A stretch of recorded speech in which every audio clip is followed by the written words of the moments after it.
Ay, malakas ang ulan kahapon mga lods. Hanggang kagabi.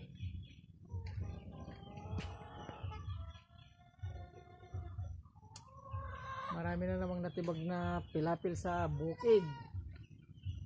Kaya gagawa na naman ng pangpasak. Oh, panaka yung mga aking mga manok. Yung dalawang nakakulong. Nandyan na sa baba. Krrrr! Krrrr! Krrrr, krrrr, krrrr. Wala pa. Pati yung mga kambing hindi pa nilabas. Basta pa yung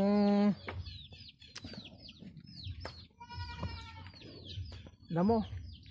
Tapos tubig-tubig pa sa bukid.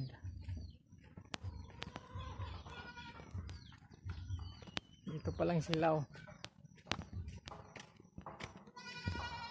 Maingay na yung maliit. Gusto nang magpalabas. Ayan, oh. Nag-iingay na naman siya.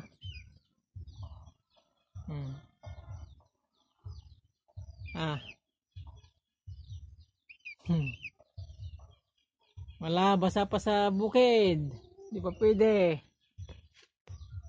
Gusto nang lumabas, eh.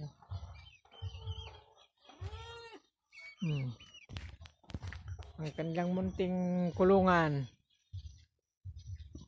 Makulimlim na naman.